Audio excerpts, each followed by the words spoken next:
The 2017 Power Rangers movie has been quite controversial since its release, and it is that it changed almost the entire story.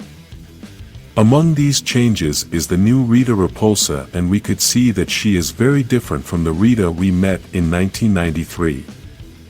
This new Rita of 2017 did not find the power coin of the Green Ranger, but she was the Green Ranger, and this is already a big change. The 1993 Rita was never a ranger. She always presented herself as an evil witch and was never associated with the color green. The 2017 Rita is a combination between the Green Ranger and a witch, so this makes her much scarier. Another one that had big changes was Zordon, since in this movie we were introduced to this character as the Red Ranger who lost his powers due to the Great War he had with Rita Repulsa, the Green Ranger. The Zordon we have known since 1993 has a different story, since he was never a ranger, but he was a great warrior who was battling against Rita for thousands of years. If we mention the comic book stories, then we must add that Zordon was a great warrior of Elter and a student of Lord Zedd. If you don't know about this story, I invite you to watch this video in which we explain part of the life of these two powerful warriors, and we also talk about how Lord Zedd ended up being a monster. We know that the 2017 movie is based on Mighty Morphin, and although they have changed many things in the story, even so, it follows a very similar path to the first team of the franchise. This is why at the end of the movie they give us a little hint that in the next movie we were going to be able to see Tommy Oliver, and with this there was also the possibility that we would see the new Green Ranger. We don't know how they were going to modify the story so that Tommy would get the powers of the Green Ranger, and we don't know if Tommy would start as a villain.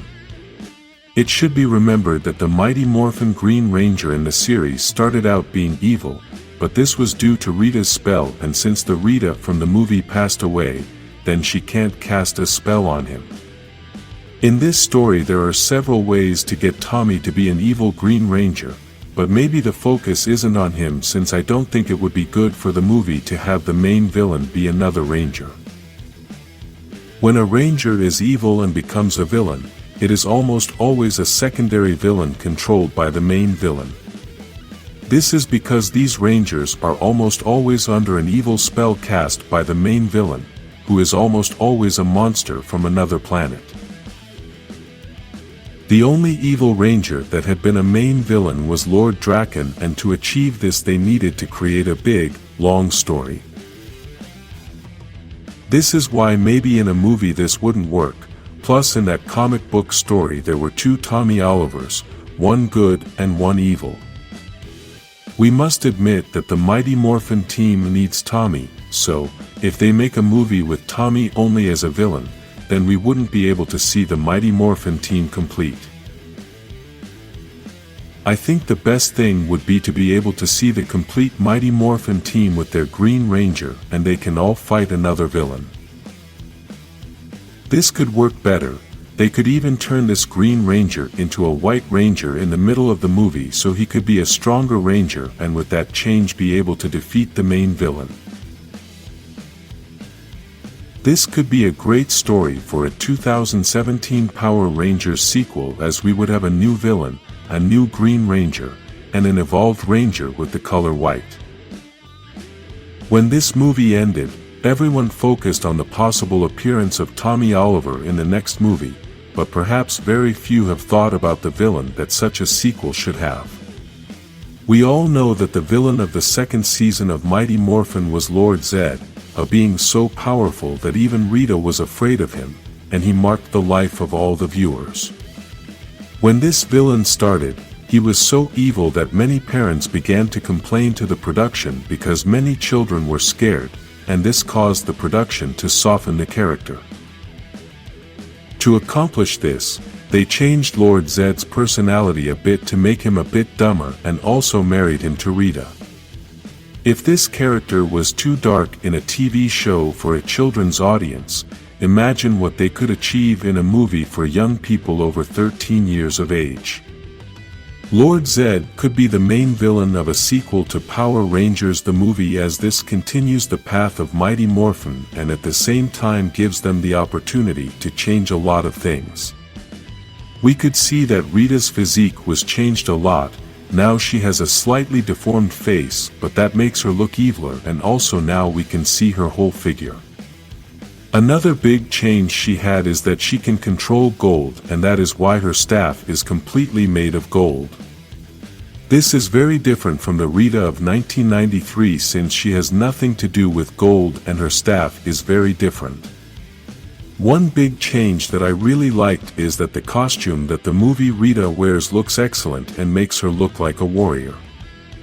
Obviously, the 1993 Rita should not look like a warrior since she is simply a witch, and that is why her clothes are very appropriate for what she does. If Rita had these great changes, then we can expect the same with Lord Zedd, since in the TV series we have always seen him with a skinless body and silver armor. This monster wears a helmet that does not allow us to see his face, and this helmet has a red crystal that makes him look quite evil. Another great element of Lord Zedd is his staff, which has a big Z on the top, and I think it is one of the most iconic elements of this character. I even dare to say that they shouldn't change this staff in a new movie, even if they change everything else about the character, since it is so iconic that it could be the only thing that connects us with him when they change his whole physique. Another great detail that could connect us with him is his distinctive red color, and even though we know that this color comes from all his muscles being exposed without a skin covering them, they could create a red character even though he has skin. With these two elements they could create a connection with the audience, because even if they want to change the characters, it is always good to have some details that connect with the original characters. Obviously, the name is not enough, and in the villains, it is more important to have other details that connect with the old characters, since the Rangers connect with the original characters when they are transformed. Ranger characters should only have the name of the original character and transform to be enough to have a connection to the original character. Because villains do not transform, then they must have other elements that can connect to the original character. In Rita's case, the only thing that connected her to the original 1993 Rita was the name and the magic. Physically there was no connection, and in the history of the character neither. Although perhaps many may think that making a connection to the original characters is not necessary, the reality is that this is what helps the movie connect with the audience. Let's give you an example with another movie so you can see how important the connection with the original character is. Imagine they are going to do a reboot of the Batman movies, and we already know all the things about the original character. Then when you are introduced to the new movie, this Batman has the same name as the original, but he wears a yellow suit. His story is different.